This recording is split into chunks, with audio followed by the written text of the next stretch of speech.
नमस्कार दोस्तों, मैं Dharmendra Verma online study with DK में आपका बहुत बहुत स्वागत करता हूं। आज हम बात करने वाले हैं, आज हम बाल विकास के कुछ ऐसे प्रश्नों के बारे में बात करेंगे जो कि 2 बार पूछे गए, यानी कि सीटेट जो एग्ज़ाम है उसमें 2011 में भी पूछे गए हैं और 2015 में भी पूछे गए हैं। ऐसे 13 प्रश्नों की बात हम करेंगे जिसके बारे में आपको पता होना चाहिए किस प्रकार के प्रश्न रिपीटेड हो रहे हैं, तो उन्हीं के बारे में बात करेंगे। यदि इस वीडियो में अच्छा रिस्पॉन्स मिला तो आगे आपको 2011 से लगाकर 2021 तक जितने भी रिपीटेड प्रश्न हैं उनको लेकर आएंगे। यदि इसमें अच्छा रिस्पॉन्स मिला, यानी कि ज़्यादा ज़्यादा इस पर लाइक आए, ज़्यादा ज़्यादा आपने इसको शेयर किया और चैनल को सब्सक्राइब किया, तो आगे जो अगला पार्ट आएगा उसमें इस प्रकार के प्रश्न रखे जाएंगे जो कि 2011 से लगाकर 2021 तक रिपीट हुए हैं। ऐसे प्रश्न आपके सामने लेकर आएंगे। तो आज सिर्फ 2011 और 2015 यानी कि 2 बार जो रिपीट हुए हैं प्रश्न उन्हीं के बारे में बताया जाएगा। टोटल 13 प्रश्न है, तो आपको स्किप नहीं करना है, आपको पता चलने वाला है कि किस प्रकार के प्रश्न रिपीट हो रहे हैं। तो सबसे पहले आपको वीडियो को लाइक करना है, शेयर करना है और चैनल को सब्सक्राइब कर लेना है। तो शुरुआत करते हैं। आज का पहला प्रश्न है हमारा, वाइगोत्स्की के अनुसार किसी शब्द का अर्थ। यहाँ पर देखिए बार बार नहीं बताऊंगा, यहाँ पर आप देख सकते हैं सीटेट जून 2011 और सीटेट सितंबर 2015 में पूछा गया प्रश्न है। 4 विकल्प हैं। वाइगोत्स्की के अनुसार किसी शब्द का अर्थ क्या है? व्याकरण आधारित होता है, वक्ता पर निर्भर होता है, शब्दकोश के अनुसार होता है या फिर सामाजिक सांस्कृतिक संदर्भ में उपजता है। यदि आपको पता होगा कि वाइगोत्स्की ने कौन सा सिद्धांत दिया है तो यहाँ पर आप आसानी से आंसर लगा सकते हैं। इन्होंने सामाजिक विकास का सिद्धांत दिया था और ये कहाँ के रहने वाले थे? तो ये रूस के रहने वाले थे। राइट आंसर आपके सामने होगा। यदि आपको पता होगा कि इन्होंने कौन सा सिद्धांत दिया था, राइट आंसर होगा सामाजिक सांस्कृतिक संदर्भ में उपजता है। ये वाइगोत्स्की के अनुसार किस शब्द का जो अर्थ होता है वो सामाजिक सांस्कृतिक संदर्भ से उपजता है। यहाँ पर 4th वाला विकल्प आपका सही होगा। चलिए, यहाँ प्रश्न तो आपने कहीं ना कहीं पढ़ा होगा, कथन कि भाषा सीखने की क्षमता जन्मजात होता है। यहाँ कथन या फिर यहाँ विचार किसका है? 2 बार पूछा गया है, 11 और 15 में। चोम्स्की का है, थॉर्नडाइक का है, स्किनर का है, पावलोव का है। सभी को इसका आंसर पता है ज़्यादातर। यहाँ पर जो दिया गया कथन है ये किसका है? चोम्स्की का कथन है। भाषा अर्जन और भाषा अधिगम में अंतर का आधार नहीं है। प्रश्न को ध्यान से पढ़ना है, उसके बाद आपको आंसर देना है। भाषा अर्जन और भाषा अधिगम में अंतर का आधार कौन सा नहीं है? सांस्कृतिकता है, कुशलता है, स्वाभाविकता है या फिर सहजता है। ये भी 11 और 15 में पूछा गया प्रश्न है सीटेट में। तो भाषा अर्जन और भाषा अधिगम में जो अंतर का आधार नहीं होगा वो सांस्कृतिकता नहीं होगा। यहाँ पर पहला वाला विकल्प आपका सही होगा। यदि वीडियो अच्छा लग रहा हो तो आपको लाइक करना है। यहाँ पर आप आपका आकलन भी कर सकते हैं कि इस प्रकार से यदि आप सीटेट का एग्जाम दे रहे हो और 13 प्रश्न ऐसे आ जाएंगे तो आप उसमें कितने नंबर ला सकते हैं। तो अगला प्रश्न है हमारा, बच्चों में सृजनात्मक अभिव्यक्ति का विकास करने के लिए सर्वश्रेष्ठ विधि है। देखिए, बच्चों में सृजनात्मक अभिव्यक्ति का विकास करने के लिए सर्वश्रेष्ठ विधि के बारे में आपको बताना है। ये भी 11 और 12 में पूछा गया प्रश्न है। पढ़ी गई कहानी को संक्षेप में लिखना, भूकंप आने पर जो तबाही हुई उसके बारे में अपने अनुभव लिखना, 2 दिन के अवकाश के लिए पत्र लिखवाना या फिर मेरा आदर्श विद्यालय पर निबंध लिखवाना। यहाँ पर देखिए बच्चों में सृजनात्मक अभिव्यक्ति का विकास करने के लिए सर्वश्रेष्ठ विधि के बारे में पूछा गया है। तो राइट आंसर आपका क्या होगा? भूकंप आने पर जो तबाही हुई उसके बारे में अपने अनुभव लिखना। सेकंड वाला विकल्प आपका सही होगा। अगला प्रश्न, आगमन विधि में हम बढ़ते हैं। जो आगमन विधि है उसमें हम किस ओर बढ़ते हैं? भाषा से व्याकरण की ओर बढ़ते हैं, व्याकरण से भाषा की ओर बढ़ते हैं, नियम से उदाहरण की ओर बढ़ते हैं या फिर उदाहरण से नियम की ओर बढ़ते हैं। इंपॉर्टेंट है, एग्जाम में पूछा जाता है आगमन या फिर निगमन विधि से। तो यहाँ पर आगमन विधि से पूछा गया है तो आपका राइट आंसर होगा उदाहरण से नियम की ओर। जो आगमन विधि में हम किस प्रकार पढ़ते हैं, किस ओर बढ़ते हैं? उदाहरण से नियम की ओर बढ़ते हैं। और यदि निगमन विधि की पूछा जाता तो आपका राइट आंसर क्या होगा?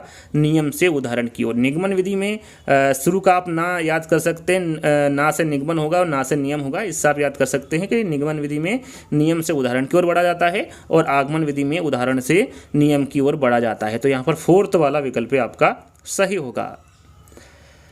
व्याकरण शिक्षण के संदर्भ में कौन सा कथन सही? यहाँ पर देखिए 4 विकल्प दिए गए हैं जिसमें आपको व्याकरण शिक्षण के संदर्भ में सही कथन बताना है। 11 और 12 में पूछा गया प्रश्न है। व्याकरण शिक्षण के लिए समय सारणी में अलग से काव्यांशों की व्यवस्था होनी चाहिए। भाषा प्रयोग की अपेक्षा भाषा नियमों को ही महत्व देना चाहिए। बच्चे परिवेश में उपलब्ध भाषिक प्रयोगों के आधार पर स्वयं भाषा के नियम बनाने की क्षमता रखते हैं या फिर व्याकरण शिक्षण अत्यंत आवश्यक है। व्याकरण शिक्षण के संदर्भ में कौन सा कथन सही है आपको बताना है।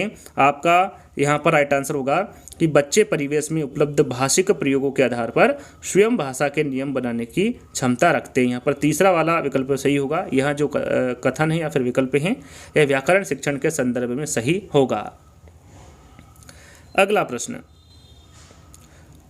दो भाषा बोलने वाले बच्चे न केवल अन्य भाषाओं पर अच्छा नियंत्रण रखते हैं बल्कि शैक्षिक स्तर पर भी वे अधिक बुद्धिमान होते हैं, अधिक परिश्रमी होते हैं, अधिक अंक प्राप्त करते हैं या फिर अधिक रचनात्मक होते हैं। यहाँ पर आपको बताना है कि दो भाषा बोलने वाले बच्चे न केवल अन्य भाषाओं पर अच्छा नियंत्रण रखते हैं बल्कि शैक्षिक स्तर पर वे अधिक रचनात्मक होते हैं। किस प्रकार के होते हैं? वो अधिक रचनात्मक होते हैं। ये भी 11 और 15 में पूछा गया प्रश्न है।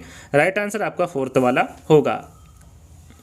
अगला प्रश्न यानी कि 8वां प्रश्न, निम्नलिखित वाक्यों में रिक्त स्थानों के लिए उपयुक्त शब्दों वाला विकल्प चुनिए। यहाँ पर देखिए प्रश्न को फिर से दोहरा लेते हैं, 4 विकल्प आपको दिख जाए ऐसा मैं कर देता हूँ। सबसे पहले इसको, प्रश्न कुछ इस प्रकार है, निम्नलिखित वाक्यों में रिक्त स्थानों के लिए उपयुक्त शब्द वाले विकल्प को चुनिए। जहाँ पर जो रिक्त स्थान दिए हुए हैं यहाँ पर क्या आएगा ये पूछा गया है कि रिक्त स्थान में बोले जाने वाली, रिक्त स्थान के बीच और पड़ोसी की भाषाओं तथा रिक्त स्थान में प्रयुक्त की जाने वाली भाषा के बीच के फासले को काटने का भरपूर प्रयास किया जाना चाहिए। यहाँ पर देखिए रिक्त स्थान पर क्या आएगा, इन चारों विकल्पों के माध्यम से आपको बताना है।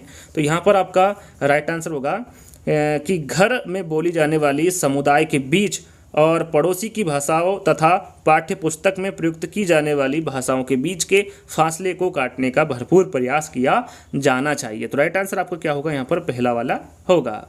चलिए अगला प्रश्न जो कि काफ़ी इंपॉर्टेंट है, भाषा का पोर्टफोलियो हो सकता है। भाषा का पोर्टफोलियो हो सकता है, ये भी 11 और 15 में पूछा गया प्रश्न है। प्रपत्रों का आकर्षक संग्रह, परियोजना कार्यों का संगठित संग्रह, प्रश्नानुसार लिखित उत्तरों का संग्रह या फिर प्रपत्रों का संगठित और क्रमबद्ध संग्रह। भाषा का पोर्टफोलियो हो सकता है। क्या हो सकता है? राइट आंसर आपका होगा प्रश्नानुसार लिखित उत्तरों का संग्रह। ये भाषा का पोर्टफोलियो हो सकता है। तीसरा वाला विकल्प आपका सही होगा। यदि आप सही उत्तर लगा रहे हैं तो आप अपना 1 अंक जोड़ते चलिएगा। हम आगे बढ़ेंगे। अगला प्रश्न है हमारा कि आकलन एक सतत प्रक्रिया है, इसका प्राथमिक उद्देश्य, यहाँ पर आपको इसका प्राथमिक उद्देश्य बताना है। क्या होगा? प्रविधि पाठ्यपुस्तक शिक्षक और विद्यार्थी में सुधार का अवलोकन, प्रविधि सामग्री शिक्षक और कक्षा कार्य निष्पादन में सुधार की प्रतिपुष्टि, विषय वस्तु शिक्षण पाठ्य सामग्री और प्रशिक्षण में सुधार की प्रतिपुष्टि, और चौथा विकल्प है आपका विषय वस्तु पाठ्यपुस्तक शिक्षक और कक्षा में सुधार का समर्थन। यहाँ पर आकलन एवं सतत प्रक्रिया है, इसका प्राथमिक उद्देश्य आपसे पूछा गया है। तो आपका राइट आंसर होगा प्रविधि पाठ्यपुस्तक शिक्षक और विद्यार्थी में सुधार का अवलोकन। यहाँ पर पहला वाला विकल्प आपका सही होगा। चलिए 11वां प्रश्न, समृद्ध बाल साहित्य का सबसे महत्वपूर्ण उद्देश्य। यहाँ पर देखिए समृद्ध बाल साहित्य का सबसे महत्वपूर्ण उद्देश्य पूछा गया है। नैतिक मूल्यों का विकास, भाषा संरचना का विकास, कल्पना शक्ति का विकास या फिर सृजनात्मक भाषा प्रयोग का विकास। तो यहाँ पर आपका राइट आंसर होगा भाषा संरचना का विकास। याद रखिएगा समृद्ध बाल साहित्य का जो सबसे महत्वपूर्ण उद्देश्य होता है यह भाषा संरचना का विकास होता है। यहाँ पर सेकंड वाला विकल्प आपका सही होगा। अगला प्रश्न,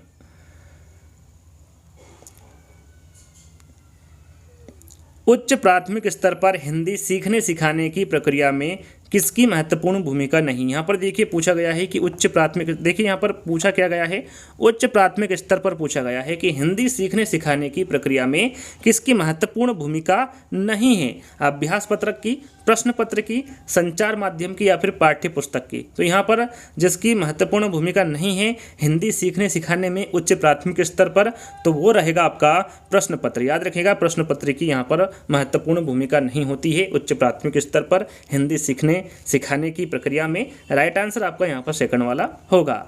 चलिए अंतिम प्रश्न, यहाँ पर देखिए 13वां प्रश्न आप जोड़ेंगे तो ये 13वां प्रश्न है, प्राथमिक स्तर पर आप किस तरह का बाल साहित्य उचित समझते हैं। यहाँ पर देखिए अभी तक आपने वीडियो को लाइक नहीं किया है तो लाइक करना है, जितने भी आपके पास ग्रुप है शेयर करना है और चैनल को सब्सक्राइब कर लेना है। ये तीनों कार्य अपने फटाफट कर लेना है। जितनी ज़्यादा इस पर रिस्पॉन्स मिलेगा, अच्छा रिस्पॉन्स मिलेगा तो आगे मैं एक ऐसा वीडियो बनाऊँगा जो कि 2011 से लगाकर 2021 तक जितने भी रिपीटेड प्रश्न हैं, जो बार बार प्रश्न पूछे गए हैं, उनका एक वीडियो बनाऊँगा। यदि इस पर आपका अच्छा रिस्पॉन्स मिला तो यहाँ पर प्राथमिक स्तर पर आप किस तरह का बाल साहित्य उचित समझते हैं। केवल कहानियाँ, ऐसा साहित्य जो प्रसिद्ध साहित्यकारों द्वारा लिखा गया हो, ऐसा साहित्य जिसमें शब्दों और घटनाओं का दोहराव हो या फिर केवल कविताएं।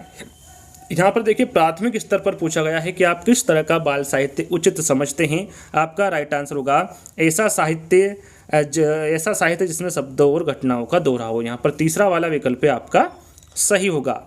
तो आज के जो 13 प्रश्न थे और 13 प्रश्न ऐसे थे जो कि 2 बार रिपीट हुए, यहाँ पर आप देख सकते हैं। ये जून और सितंबर 2 एग्जाम हुई थी एक साल में, उसमें 2011 में एक ही प्रश्न पूछा गया था। तो आज का वीडियो यहीं पर समाप्त होता है। आज का वीडियो आपको कैसा लगा आपको कमेंट्स के माध्यम से बताना है। ऐसा ही और इंटरेस्टिंग वीडियो चाहिए तो आप हमारे चैनल को सब्सक्राइब कर सकते हैं। जल्द ही एक नई वीडियो के साथ मिलेंगे, जब तक के लिए धन्यवाद।